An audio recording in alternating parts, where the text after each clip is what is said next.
കെഎസ്ആർടിസിയെ 3 മേഖലകളായി വിഭജിച്ചു. South, central, north എന്നീ സോണുകളായാണ് വിഭജനം. മേഖലകളുടെ പ്രഖ്യാപനം ഗതാഗത മന്ത്രി നിർവഹിച്ചു.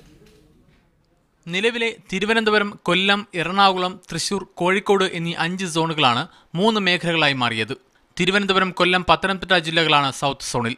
ആലപ്പുഴ, കോട്ടയം, എറണാകുളം, ഇടുക്കി, തൃശൂർ ജില്ലകൾ സെൻട്രൽ സോണിലും മലപ്പുറം, പാലക്കാട്, കോഴിക്കോട്, വയനാട്, കണ്ണൂർ, കാസർഗോഡ് ജില്ലകൾ നോർത്ത് സോണിലുമായാണ് വിഭജനം.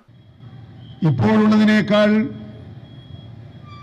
വിപുലമായ അധികാരങ്ങൾ നൽകിക്കൊണ്ട് ഓരോ മേഖലയിലും ശുഷ്കാന്തിയോടുകൂടിയ പ്രവർത്തനങ്ങൾ കാഴ്ചവെക്കാൻ കഴിയണം എന്നുള്ളതാണ്. എക്സിക്യൂട്ടീവ് ഡയറക്ടർമാർക്ക് വിപുലമായ അധികാരങ്ങൾ നൽകി സോണലുകളുടെ ചുമതലയേൽപ്പിക്കാൻ തീരുമാനിച്ചിട്ടുള്ളത്. അതനുസരിച്ച് ഉദ്യോഗസ്ഥ തലത്തിലുള്ള പുനർവിന്യാസവും നടത്തിയിട്ടുണ്ട്. ജില്ലാ ആസ്ഥാനവും ജില്ലാ ട്രാൻസ്പോർട്ട് ഓഫീസർ തസ്തികയും ഇനി ഉണ്ടാകില്ല.